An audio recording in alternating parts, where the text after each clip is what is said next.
का स्ट्रक्चर देखिए, करप्शन देखिए। आज दिल्ली के मुख्यमंत्री करप्शन में बंद हैं, आज तक कोई मुख्यमंत्री बंद था? ये बताइए। दूसरी बात, अयोध्या, एक राजनीतिक स्टंट भी तो हो सकता है क्योंकि चुनाव का समय है। इस पे एजेंसियां जांच कर रही हैं। मोदी जी का इसमें क्या रोल है? इसमें तो एजेंसियां जांच कर रही हैं। एजेंसियों को जो मिलेगा तथ्य, उस पर उनकी कार्रवाई होगी।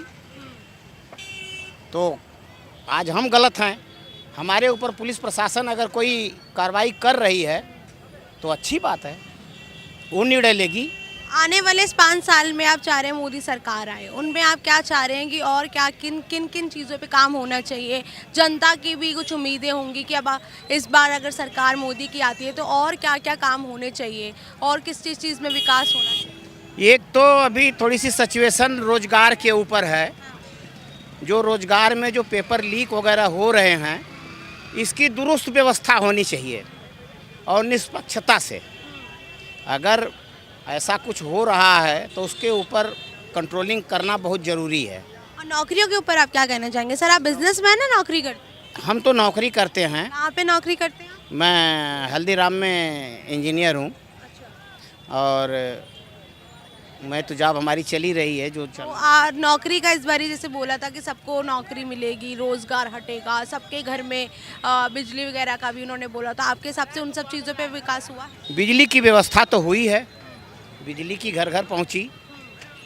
और आपका जो किसान योजना जा रही है खाते में, वो भी जा ही रहा है। जल का मिशन चल रहा है उनका, जल वितरण मिशन। हमारे गांव में भी बहुत अच्छी टंकी बन रही है आजमगढ़ इस डिस्ट्रिक्ट। बार मोदी जी ने 400 पार का वादा किया है कि आएगी। 400 पार तो आना ही है, 470 की हम आंकड़ा लगा रहे हैं।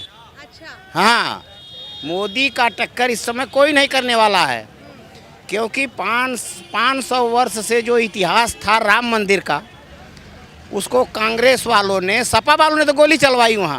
आपके हिसाब से किसकी सरकार आनी चाहिए? बीजेपी की आनी चाहिए, क्यों? क्योंकि बीजेपी बहुत अच्छा कर रहा है। कांग्रेस इतने सालों रहा, 17 साल रहा, 70 साल क्या किया उसने?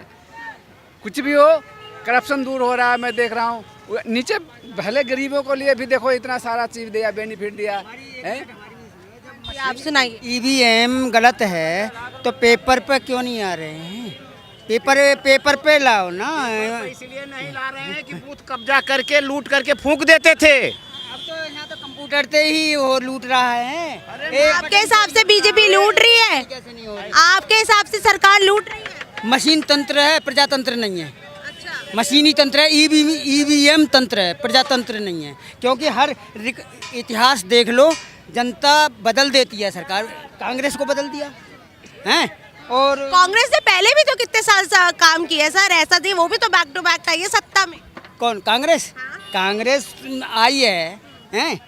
ईवीएम जो है अब है ईवीएम तंत्र, प्रजातंत्र नहीं है। अब क्या मोदी, अगर आप हमारे प्राइम मिनिस्टर, सुनिए, अगर आप अभी बैंक में कितना देर लाइन लगा के जाते थे, ये बताइए। बैंक में अब भी लाइन में अभी क्या है, अपने हाथ में वो दिया है। सब बैंक देखो, बैंक देखो, ये मोबाइल। अच्छा, पहले हाँ डिजिटल कर दिया मोदी ने। गायब होते थे, पहले किसके गायब होते थे? वो साहिब। चलिए, अच्छा चलिए, आप मेरे को एक मैडम के 70,000 रुपए उड़े। आप मेरे को एक सवाल का जवाब दीजिए। रुपए उड़ा के दिखा दे, गारंटी है। मेरा सन 1982 से मैं खाताधारी हूँ स्टेट बैंक में। एक क्रिमिनल को बताओगे तो निकाल ही लेगा। अगर सुनो, मैं इलेक्ट्रॉनिक्स का काम करूँ, पेटीएम का काम करूँ, तो मेरे भी पैसा उड़ जाएंगे। आज तक रिपोर्ट है, पैसा उड़ने के लाखों रुपए उड़ रहे हैं, गायब क्यों हो रहे हैं बैंक खाते में? अच्छा, आप मुझे ये बताइए, पैसे उड़ जाते हैं। आप किसकी सरकार चाह रहे हैं? कौन? हम तो ईवीएम चले, अपना प्रजातंत्र अपने आप। नहीं, आप सरकार किसकी चाहते हैं? आप हम सरकार, हम एनीबॉडी ऑफ दी, कोई भी गवर्नमेंट हो, लेकिन हो मतलब मशीनी तंत्र ना हो, पेपर तंत्र हो, पेपर पे वोट हो। आप जो जनता चाहेगी वो। चलिए, हर किसी की एक अलग अलग राय है। कोई कहता है कि केजरीवाल सही है, कोई कहता है कि बीजेपी सही है, कोई यहाँ पे कहते हैं कि सबने ही यहाँ पे काम किया है। अब देखना ये होगा कि किसकी सरकार आएगी। मिक्स रिएक्शन मिल रहे हैं यहाँ पर। कोई कह रहा है बीजेपी अच्छा काम कर रही है, कोई कह रहा है कि केजरीवाल अच्छा काम कर रहे हैं, कोई अखिलेश यादव जी की सरकार चाहता है, लेकिन सबके मिक्स रिएक्शन मिल रहे हैं। लेकिन अब फैसला जनता के हाथ में ही है। लेकिन 4 जून को फैसला ही जाएगा कि किसकी सरकार बनेगी और किसकी नहीं, जनता किसको चुनेगी और किसको नहीं। और बाकी की आप तमाम खबरें देखने के लिए देखते रहिए न्यूज़ वर्ल्ड इंडिया।